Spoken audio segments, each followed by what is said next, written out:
ओम नमः सिद्धेभ्यः। नमो अरिहंताणं, नमो सिद्धाणं, नमो आयर्याणं,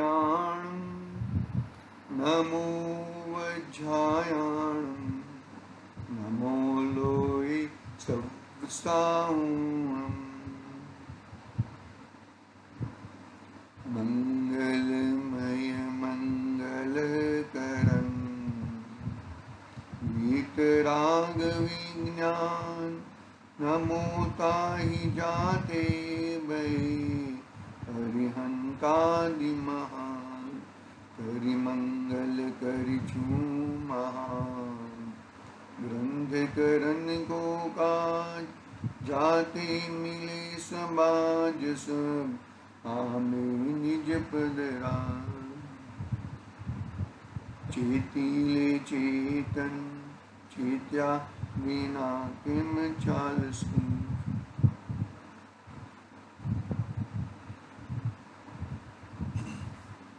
मोक्ष मार्ग प्रकाशक आचार्य कल्प पंडित ठोडरमल साहब द्वारा रचित महान ग्रंथ है ये। तीसरा अधिकार संसार में दुख और मोक्ष का निरूपण, मोक्ष सुखमय निरूपण। दुखों का वर्णन हो चुका था, सुख की शुरुआत कैसे की जाए वो बताई, संपूर्ण प्रक्रिया बताई। फिर चारों चार प्रकार की कषाय, क्रोध मान माया लोभ, अनंतानुबंधी क्रोध मान माया लोभ। और उस समय रहने वाले 9 कषाय, उनका बात हमारी चल रही थी। क्या क्या हेडिंग, मतलब क्या वो पैराग्राफ की शुरुआत कहाँ से की कि जिनको तत्व की यथार्थ रुचि हो गई हो। क्या लिखा देखो, यथार्थ प्रतिभाषित, सर्व तत्व यथार्थ प्रतिभाषी भाषित होने पर अतत्व श्रद्धानुरूप मिथ्यात्व कैसे हो। जिसे 7 तत्व संबंधी वस्तु मालूम पड़ गई है, अपनी चीज क्या है पराई चीज क्या है वो मालूम पड़ गई है, तो उसको मिथ्यात्व नहीं रहेगा। डॉक्टर को मालूम पड़ गया है कि एक बीमारी की ये दवाई है, एक बीमारी की ये दवाई है,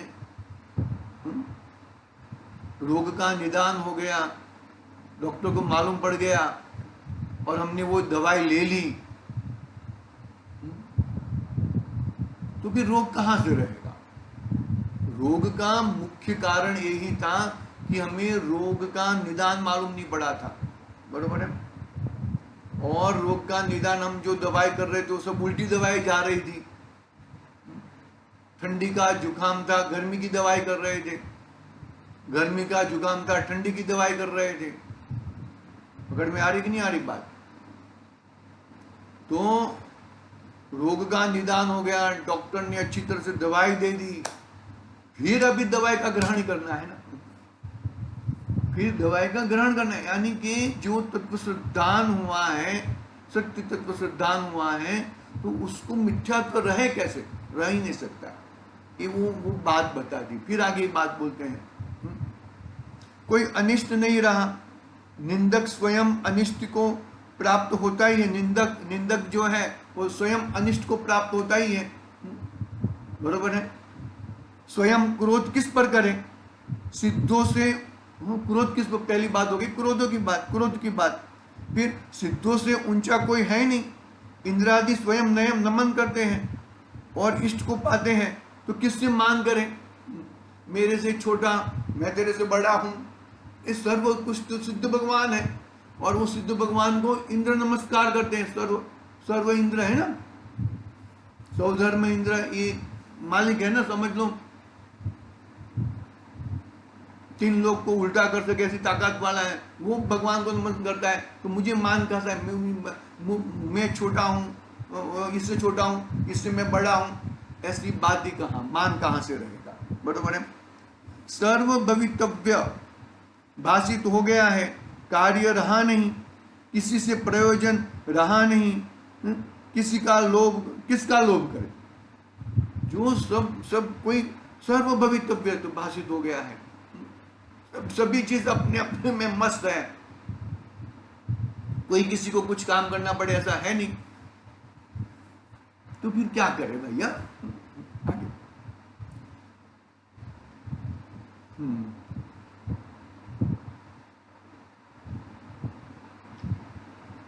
किसका, हाँ किसका, कोई अन्य इष्ट रहा नहीं, किस कारण से हास्य हो, कोई अन्य इष्ट रहा नहीं, हास्य मतलब ये चार कषाय हो गए, इसमें शायद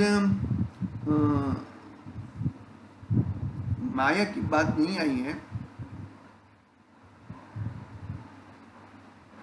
हाँ छल, छल आ गया ना, छल आ गया, देखो छल आ गया, वो माया है। एक मिनट, सर्व पवित्र भाषित हो गया, कार्य रहा नहीं, किसी से प्रयोजन रहा नहीं, कार्य रहा नहीं किसी से, मतलब माया किससे करे, माया किस सर्व कोई इष्ट રહ્યું नहीं, कोना माटे छल करे,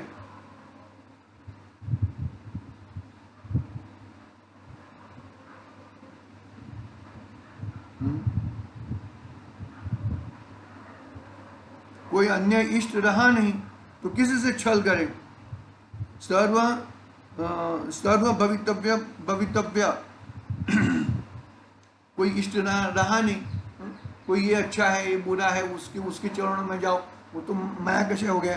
इस तरह हास्य हो गया, हास्य में क्या हो गया कि भाई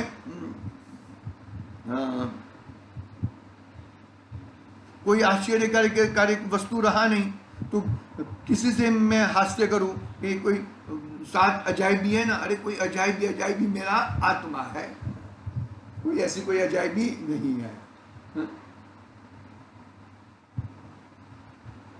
कोई अन्य इष्ट प्रीति करने योग्य है नहीं, तो फिर रति कहाँ करे, कोई दुखदायक संयोग है नहीं, अरे ते किससे करे, कोई इष्ट अनिष्ट संयोग वियोग होता नहीं तो शोक किसका करे, कोई अनिष्ट करने वाला कारण रहा नहीं, किसका भाई, कोई मेरा अनिष्ट कर देगा ऐसा कोई कारण रहा नहीं, कोई मेरा अनिष्ट कर सकता नहीं है, अनिष्ट करना है तो मैं ही मेरा स्वयं का अनिष्ट कर सकता हूं, बाकी कोई मेरा अनिष्ट कर सकता नहीं है। आई बात समझ में, हाँ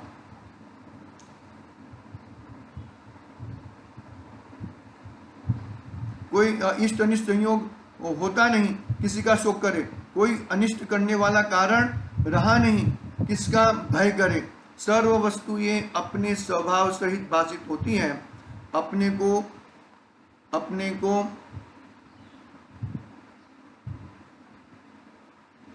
अनिष्ट नहीं है, कहाँ जुगुप्सा करे, कोई अनिष्ट है ही नहीं, इष्ट अनिष्ट की कितनी बात बता दी, काम पीड़ा दूर होने पर स्त्री पुरुष दोनों से रमण करने का कुछ प्रयोजन ही नहीं रहा, काम पीड़ा है ही नहीं, तो फिर मैं स्त्री पुरुष स्त्री से रमण करने का, और नपुंसक दोनों से, इसीलिए पुरुष स्त्री या नपुंसक का भाव, नपुंसक वेद रूप भाव हो, इस प्रकार मोह होने के कारणों का अभाव, इस प्रकार मोह उत्पन्न होने का कारणों का अभाव जानना।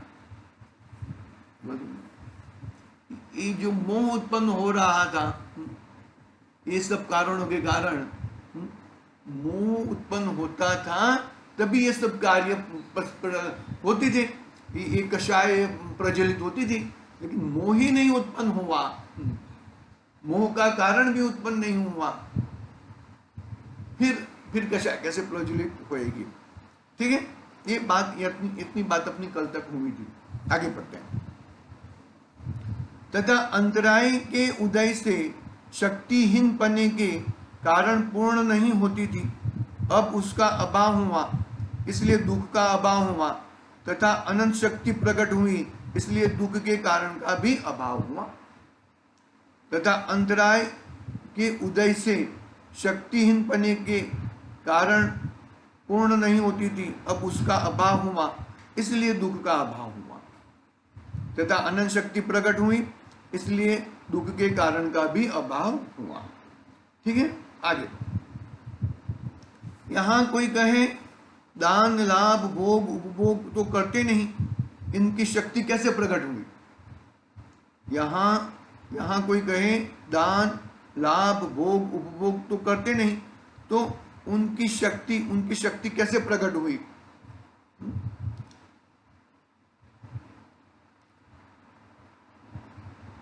क्या हुआ?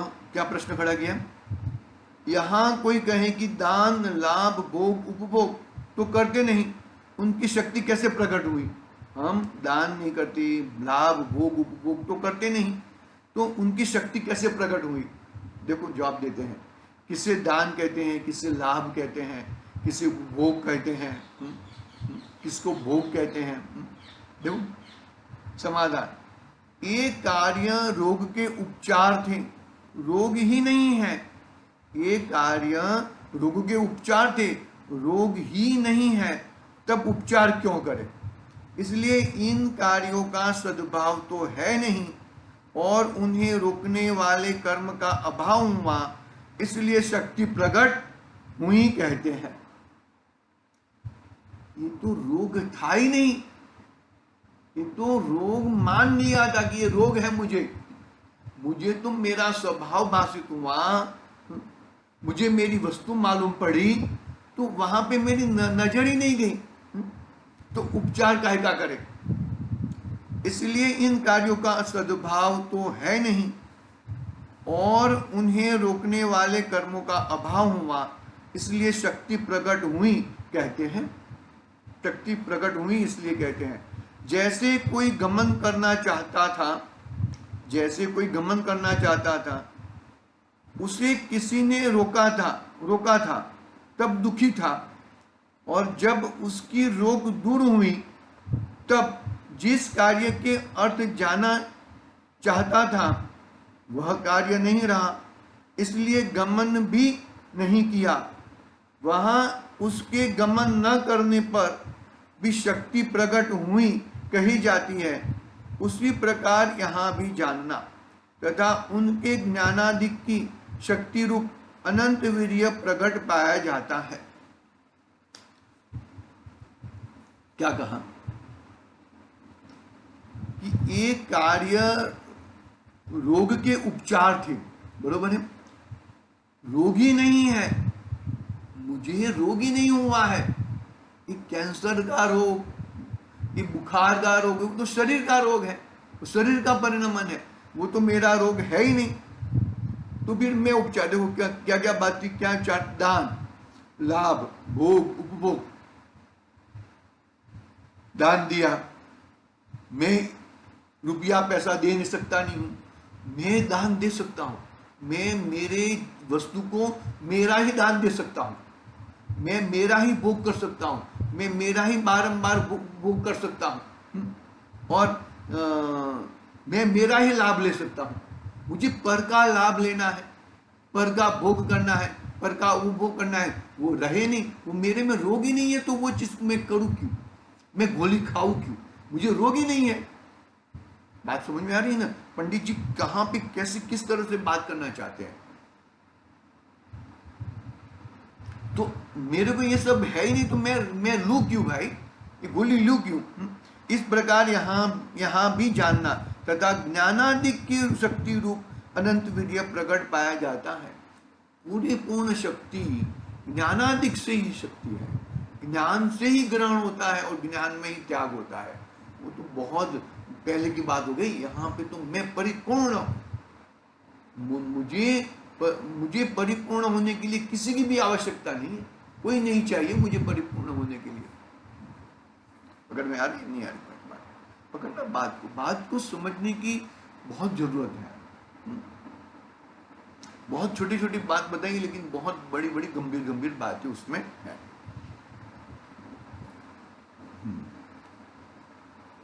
तथा अघाती कर्मों में मोह से पाप प्रकृतियों का उदय होने पर दुख मान रहा था, पुण्य प्रकृतियों का उदय होने पर सुख मान रहा था। परमार्थ से आकुलता के कारण सब दुख ही था। अब मोह के नाश से सर्व आकुलता दूर होने पर सर्व दुख का नाश हुआ, तथा जिन कारणों से दुख मान रहा था वे कारण तो सर्व नष्ट हुए। और किन्हीं कारणों से किंचित दुख दूर होने से सुख मान रहा था, सो अब मूल ही में दुख नहीं रहा। इसलिए इन दुख के उपचारों का कुछ प्रयोजन नहीं रहा कि उनसे कार्य की सिद्धि करना चाहे। उनकी सिद्धि स्वयं में ही हो रही है। बहुत जबरदस्त बात बता रहे हैं पंडित जी। अघाती कर्मों में मोह से प्राप्त प्रकृतियों का उदय होने पर दुख मान रहा था। देखो, अघाती कर्म में न दुख देने की न सुख देकर देने की कोई ताकत नहीं है।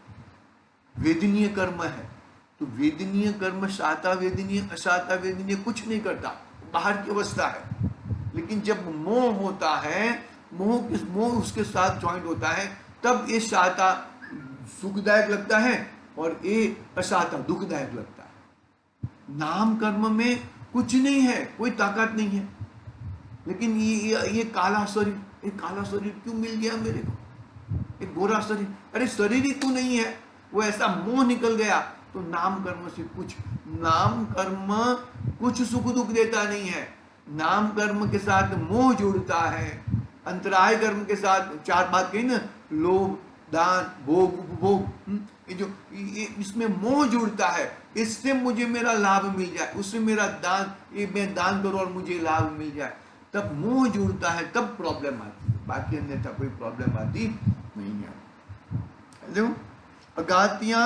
अघाती कर्मों में मोह से पाप प्रकृति का उदय होने पर दुख मान रहा था, पुण्य प्रकृति का उदय होने पर सुख मान रहा था। पाप प्रकृतियों का उदय होने पर दुख मान रहा था और पुण्य प्रकृति का उदय होने पर सुख मान रहा था। परमार्थ से आकुलता के कारण सब दुख ही था। वो सुख है ही नहीं। तो सुख जिसको मान रहा है, हकीकत में वो सुख है ही नहीं।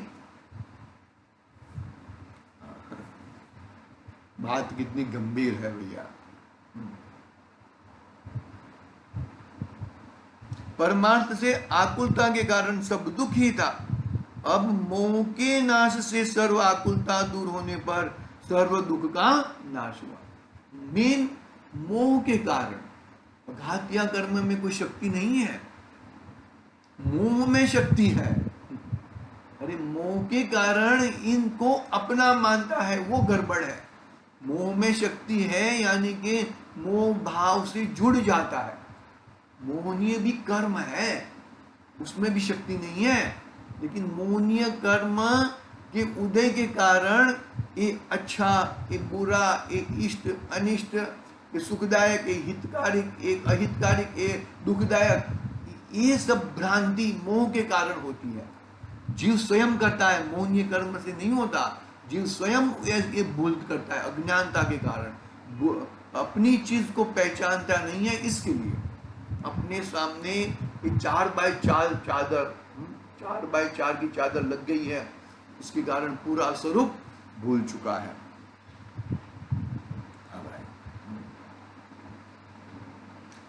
जिन कारणों से दुख मान रहा था वे कारण तो सर्व नष्ट हुए, और किन्हीं कारणों से किंचित दुख होने से सुख मान रहा था, सो अब मूल ही में दुखी नहीं रहा। किन्हीं कारणों से किंचित दुख दूर होने से सुख मान रहा था, सो अब मूल ही में दुख नहीं रहा। इसलिए उन दुखों के उपचारों का कुछ प्रयोजन नहीं रहा। उनसे कार्य की सिद्धि करना चाहे, उसकी सिद्धि स्वयं ही हो रही है। इसलिए इन दुख के उपचारों का कुछ प्रयोजन नहीं रहा कि उनसे कार्य की सिद्धि करना चाहे, उसकी सिद्धि स्वयं में ही हो रही है। उसकी सिद्धि स्वयं में ही हो रही है। कितनी जबरदस्त बातें हैं भैया। किस तरह से हमें अपनी चीज को पकड़ना चाहिए, किस तरह से हमें उन दुख के उपचारों का कुछ प्रयोजन नहीं रहा कि उनसे कार्य की सिद्धि करना चाहिए। इन दुखों का उपचार, ये वो दुखी नहीं है तो उनका उपचार क्या करूं मैं? वो तो मेरा मोह, मेरा अज्ञानता, मेरे मोह भाव से मैं जुड़ जाता था अज्ञानता के कारण, इसके लिए वो दुख रूप भाषित होते थे। अभी वो दुखी नहीं है तो उसका उपचार मैं क्या करूं? पकड़ में आ रही कि नहीं आ रही? एक एक कर्म के वापिस इतना जबरदस्त रिवीजन के रूप से पंडित जी साहब लेते हैं तो अपने को अपना विषय क्लियर होते जाता है। एक एक विषय दो दो बार नहीं, तीन तीन बार लिया हुआ है। अभी वेदनीय कर्म की बात कल करेंगे, कल बताएंगे पंडित जी साहब वेदनीय कर्म में कैसा कैसा क्या होता है। आज के लिए ओम नमः सिद्धे बिहार। निज निधि निज में बताई, यह अनंत